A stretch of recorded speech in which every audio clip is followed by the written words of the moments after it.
How's it going, internets? It's that time again. It's time to get into some animation, get that imagination all revved up, get into some creativity, and it's time to get inspired. And today's inspiration comes from Dan Scott. If you're not familiar with his work, check right over here. He is a wonderful concept artist, illustrator.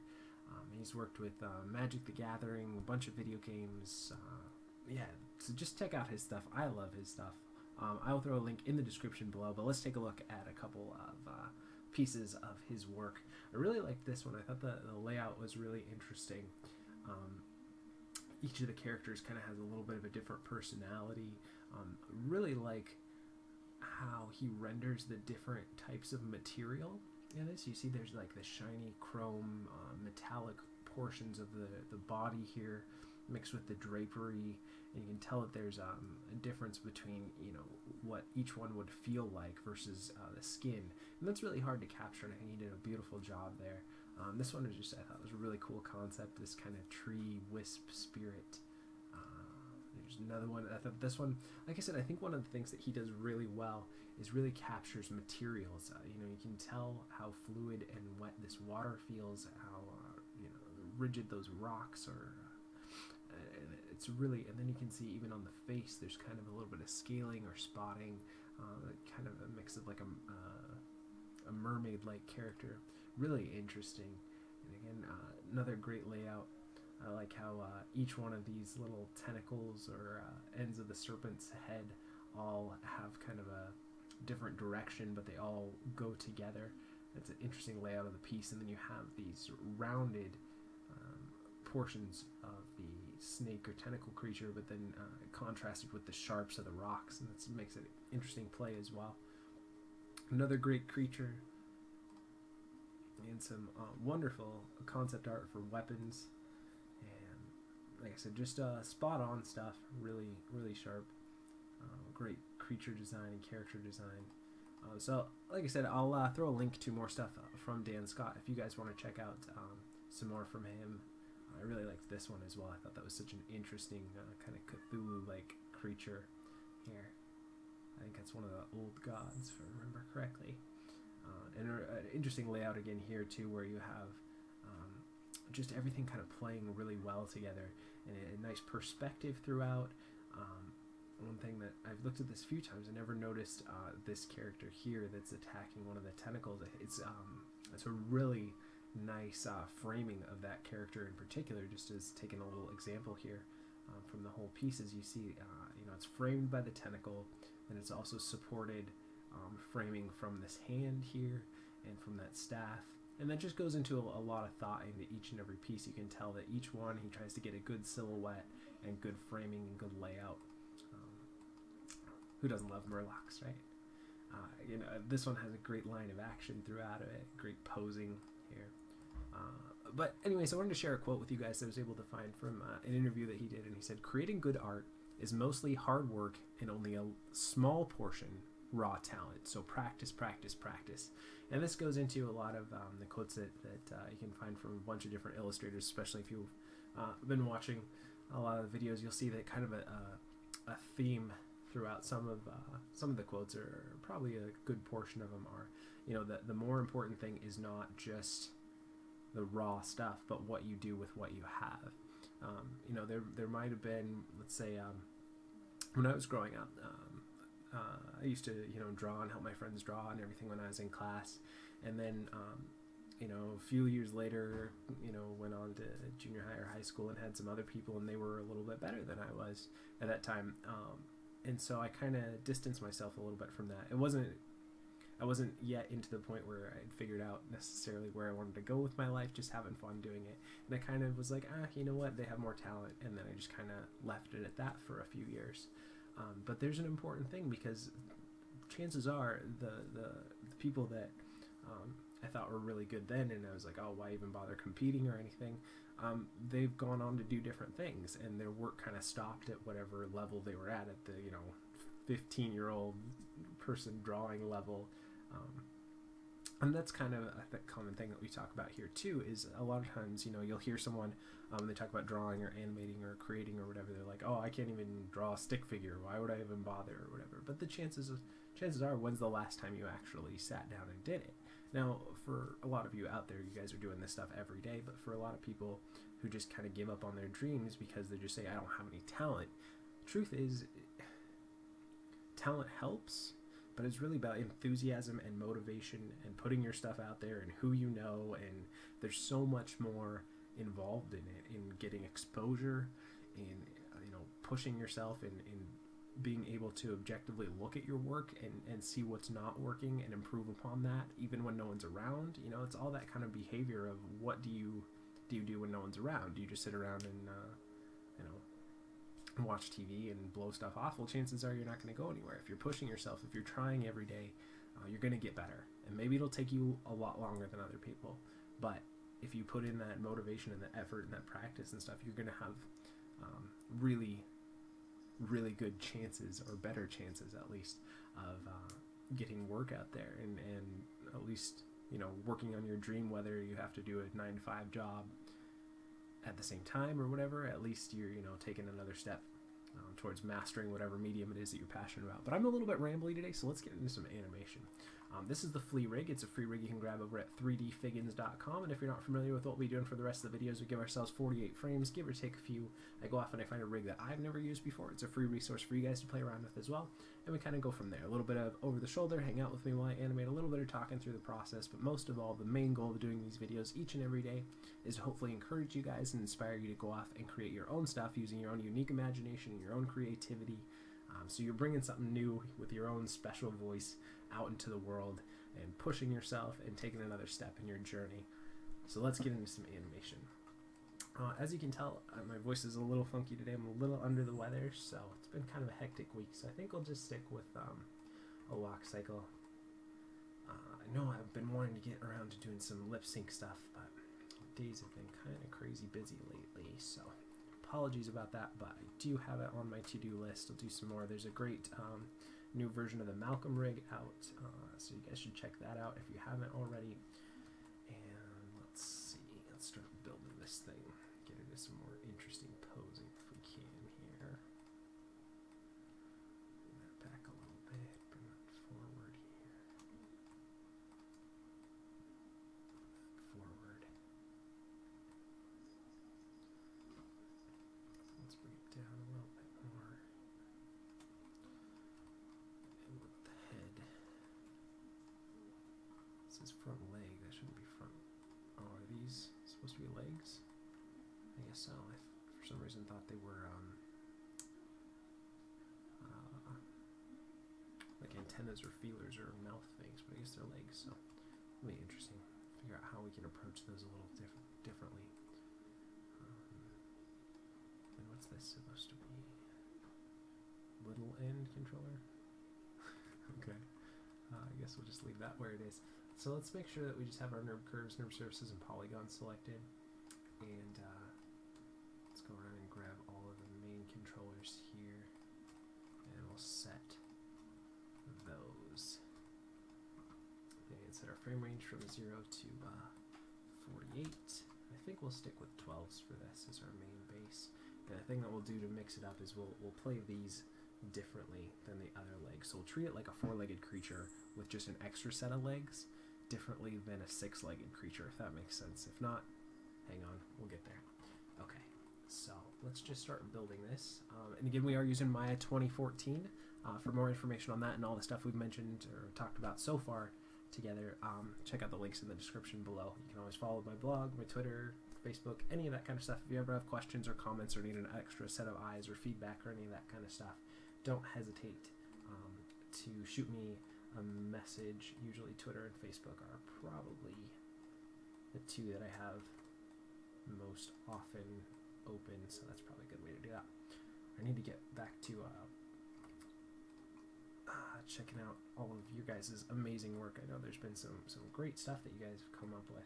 For those of you who I've subscribed to, if I haven't subscribed to your channel, leave me a message, shoot me a message, leave me a comment, something down below.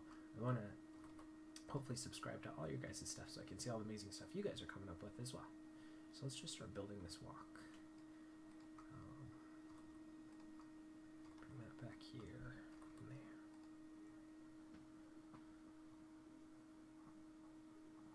Okay, look at the back legs.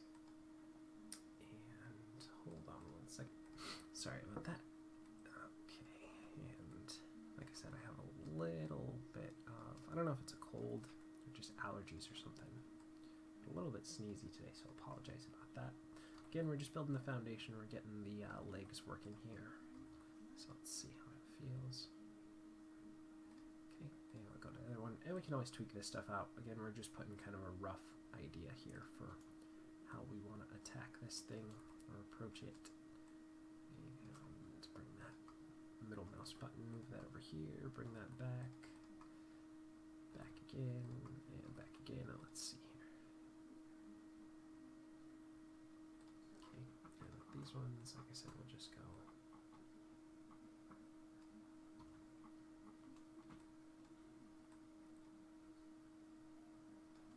forward here, and back here. So let's see. Let's see if we can flick between those, if that'll work.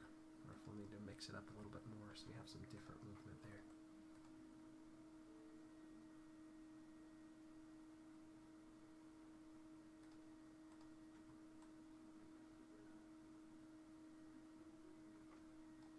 I need to go back further here so we have somewhere to go there.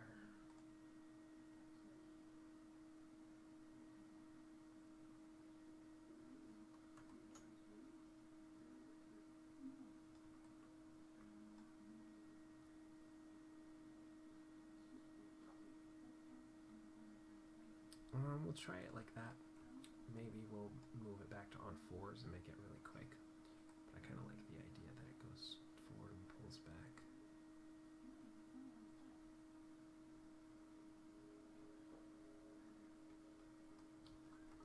Alright, so let's look at, actually let's start building our passing positions here. So we'll go in and we'll just hit S on our keyboard once again just to make sure that we're keying all of our attributes. And then we'll lift them up here. And again, I'll probably mix up the timing a little bit on this so they're not both lifting on the same frame, but just for now so we know where our passing positions are really going to be. Again, we're going to grab both of these opposite ends, go back in and lock in all of our keys by selecting the frame and then hitting S on our keyboard. And then we'll raise those up here.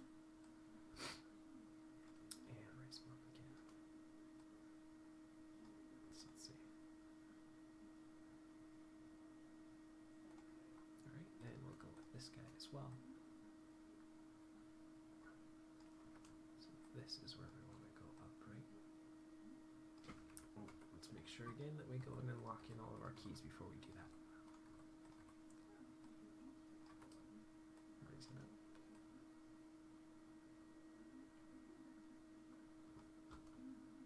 Raise it up. Was that right?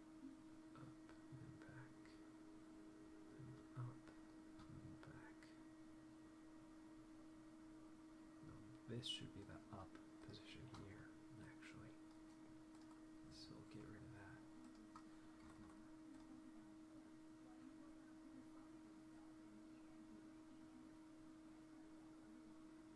Okay, like I said, we'll treat the four outer legs kind of as the main body, and the other ones just kind of help propel the movement forward a little bit more. So we treated them a little bit different.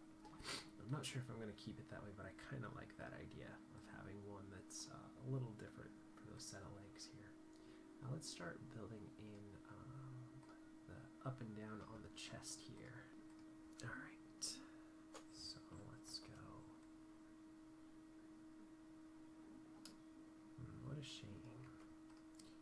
These guys move at the same time that this does, so...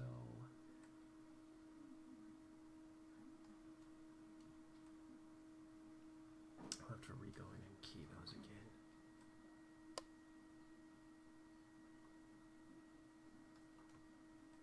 Start down there, up there, down there, up here, down there, up here, down there, up here, and back again.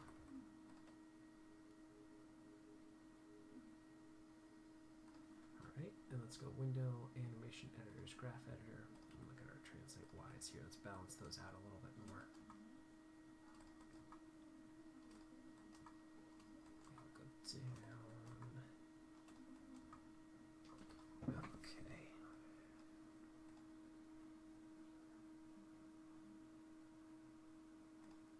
And now let's do a little bit of rotate X here. So we'll go up, down, up, down, up, down, up, down, and back again. And let's look at those rotates, balance those out.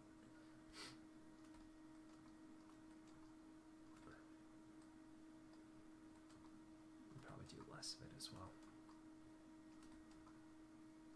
Let's see how that feels.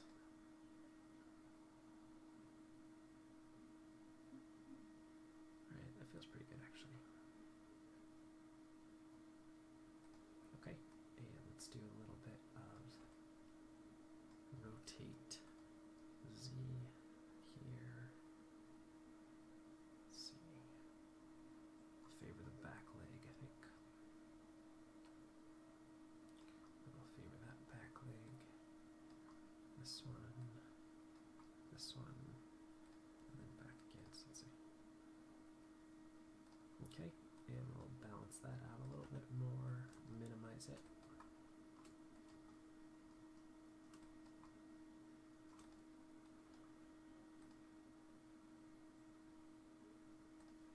And we'll do a little bit of weight shift over that foot as well, the planted foot. Over there,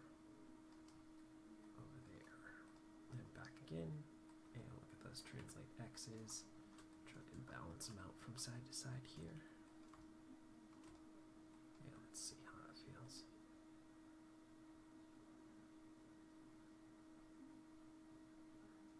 Okay, and then we'll do a little bit of rotate Y to favor the front planted foot here. There.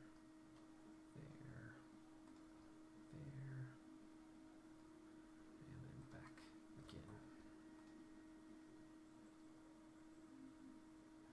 Okay, and let's clean that up as well. And probably scale that back to about half of what we have.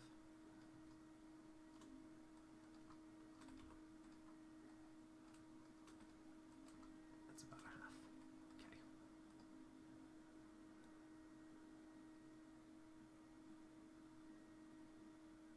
Alright, now the one place that I need to, so we kind of have the hips or the root kind of working like I want. I want to go back in and grab these two. Again, this is fine, that's fine. This needs to be up a little bit higher.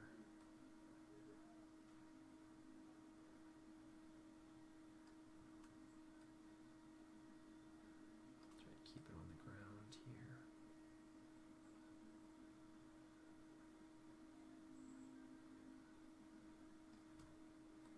Up a little bit higher. Try to keep it on the ground again. And back.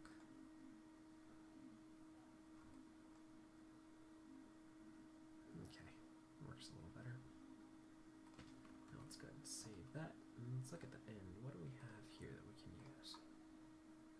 That's there. What about translate? Okay, kind of does both, but I guess we can leave it like that for right now. So I'll set that. And we'll go down here, up here, down here, and up there, down, up, down, and up, and then back into where we were before.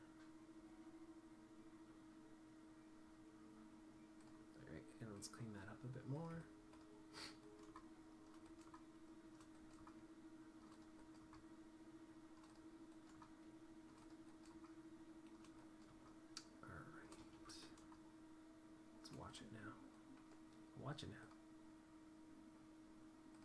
And then this one we're going to do on 6s.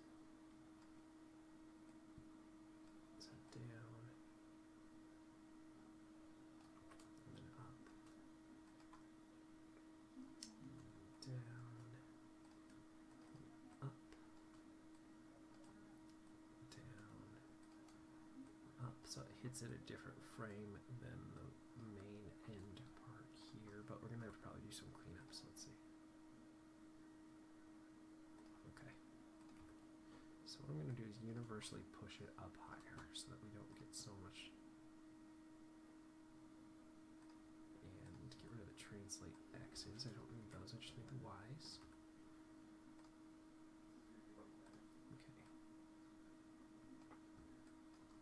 And we'll probably have to not do it so high. I think that's a little bit better.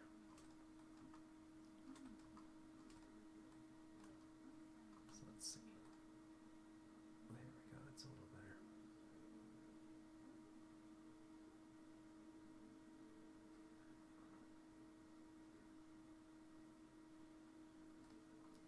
Okay, now what is this? Oh, it's like a little arm. What can we do with those? See if they work the same way. What about the rotates? Does that go back? Okay. So let's go ahead and bring forward here.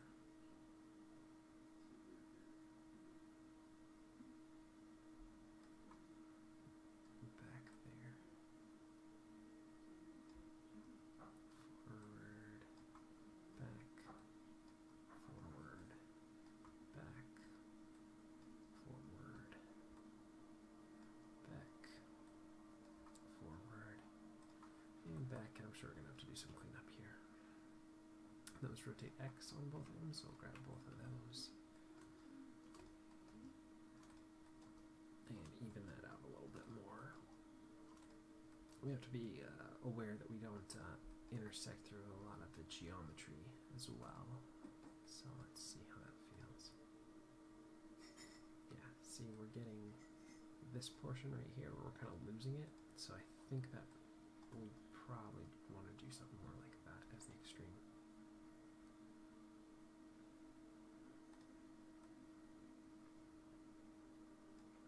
And let's do a little bit of up, and down, and up, and down, and up, and down, and up, and then back again.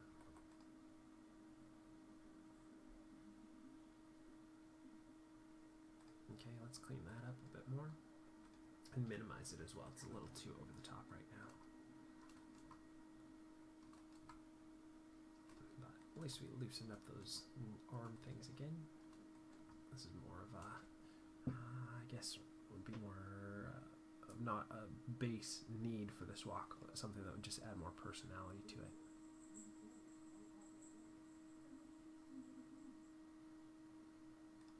Now, are these the knees? They are. Okay, so I think I'm going to universally just push those forward. So that way we probably get less of those knee pops, I would think.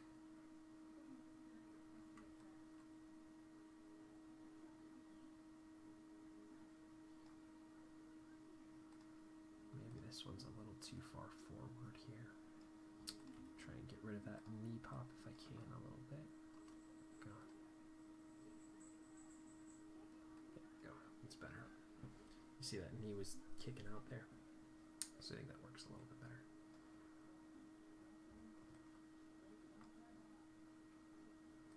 And one thing I want to do with these guys as well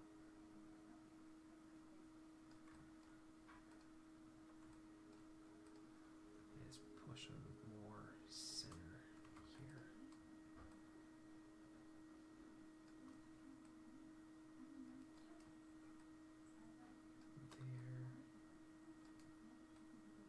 There. There. And back again.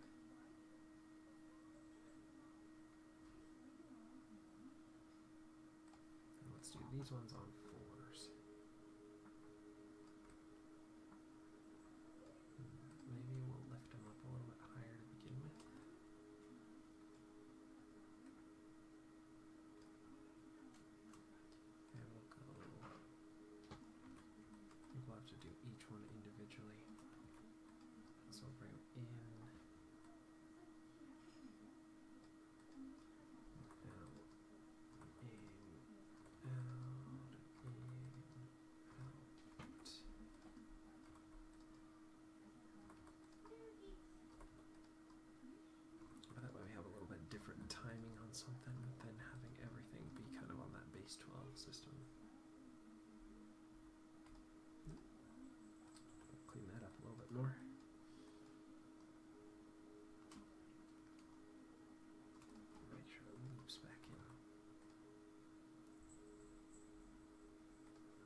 further in.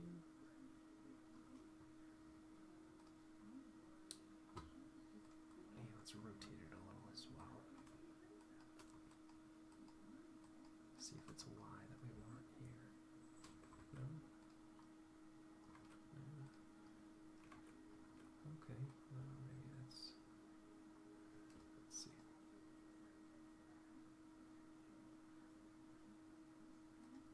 Maybe a little bit less. Maybe we'll just scale it back a little more.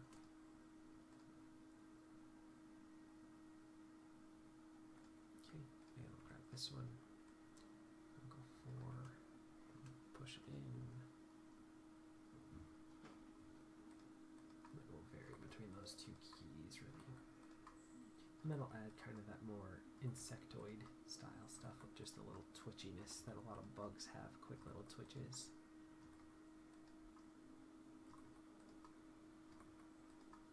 Bring that back.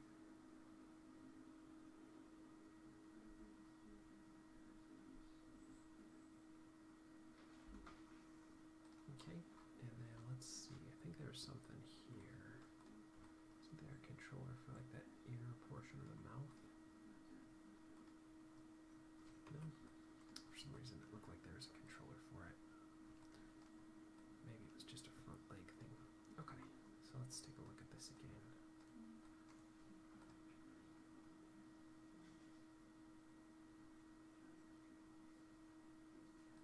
Okay, now let's mix up the front legs a little bit more. We'll make the translate Y's a little bit higher so they're more pronounced steps in the beginning. So raise them up a little bit higher. Let's see.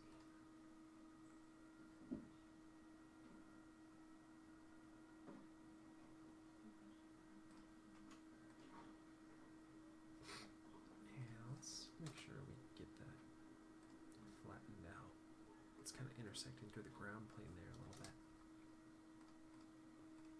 So I'm going to clean that up here. And zero it out there. And zero it out there. And back again.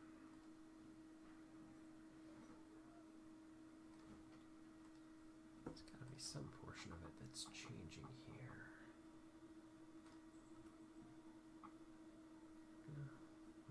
It's not a pure translate Y, then it's got, must have a mix of something in there. Oh well, we'll leave it for now.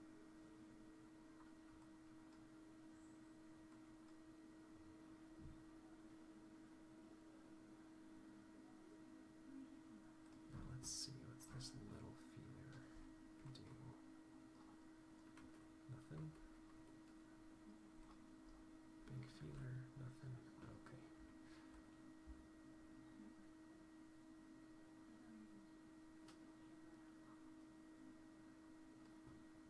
Now can we do a little bit of rotate here or not really? Okay, it doesn't appear that we can do that. So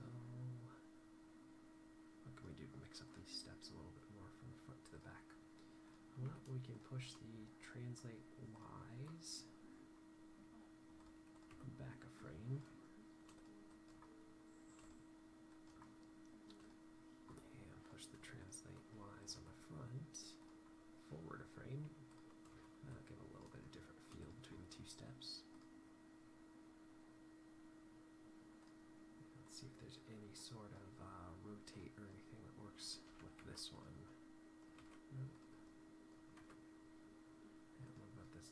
These little feelers doesn't seem to do anything. Okay, that's all right.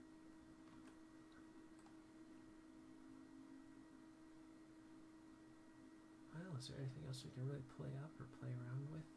Let's see.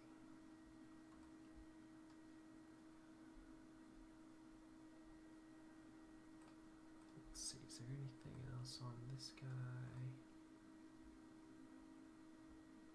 I guess we could do a little bit of side to side here on this thing.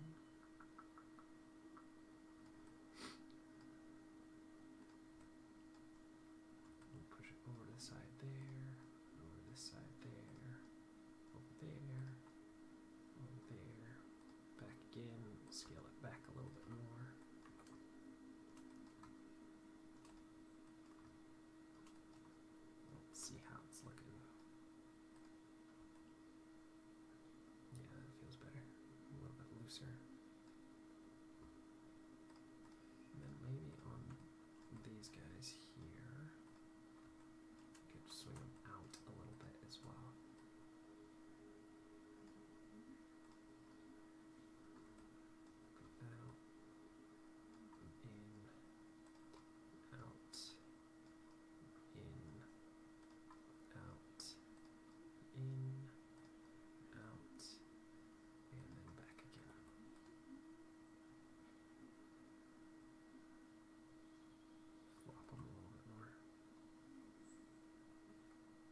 this one's set up a little bit differently than this one is. Because when this should be out, it's in. So we'll take the rotate Z's here, and we'll invert what we have in our graph editor over here.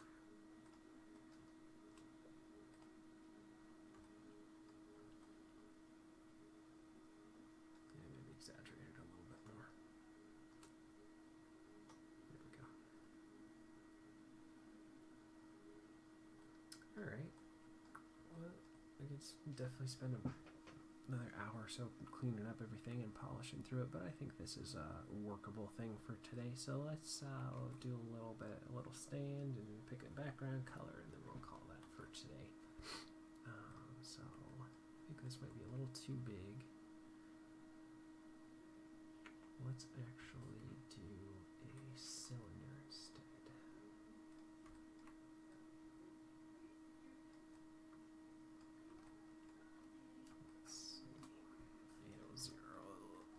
X and the Z, so it's pretty much in the center, and we'll actually push it forward a little bit more. And hide our grid.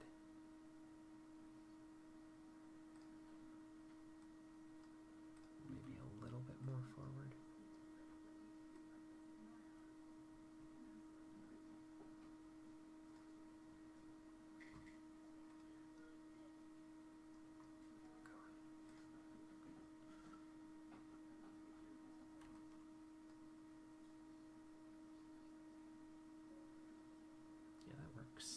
Okay.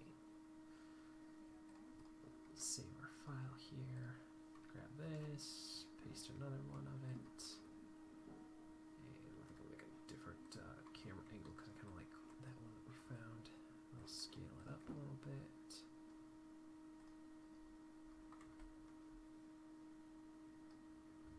Oh, not on the right perspective. I want just great perspective. Okay, there we go.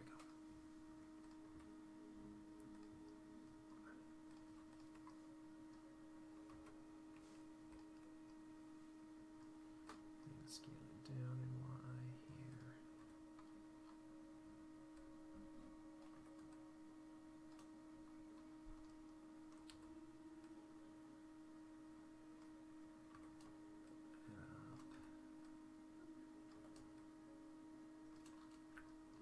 Down.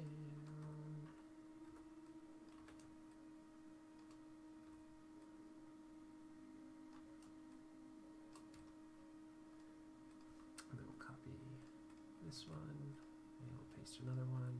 We'll scale that one up a little bit and scale it in a little bit, just so we get that little bit of beveled effect there. Maybe a little bit longer. Okay. And then we'll grab the outside and we'll assign a new material, put a Lambert on there. I think we'll go with a brown since it's kind of a flea, so a muddy brownish color. Grade up. I don't like deep dark or bright colors. Just personal preference. Personal. So I'm a little cold and more stay a while and listen. A little more Deckard Cain in my voice for today. And we'll bring that down here. Alright. And then we'll create another polygon primitives cube. That down, up. Assign a new material onto there. Put another Lambert. And we'll go a little bit darker. Switch back to original perspective. Scale that over in X, or no, not in X, scale it in Z, and turn that off, yeah, that's a little better. Okay, that works for today. Definitely spend another hour or so cleaning up and polishing and pushing everything, but I think we got something workable out of this one. So let's take a look back at where we started. We're looking at the beautiful work of Dan Scott, and he said, creating good art is mostly hard work and only a small portion raw talent. So practice, practice, practice. I think that's a great goal, great bit of encouragement and motivation for you today. So I hope that you enjoyed this one. I hope you guys had fun. Thanks again for all the likes and subscribes. You guys are amazing. wonderful. I totally believe in you. If you're watching this, remember you are the creative future, so go out there and make something. Love you guys lots. I think that'll wrap it up for today. So I guess that means that we will see you for some more animation tomorrow.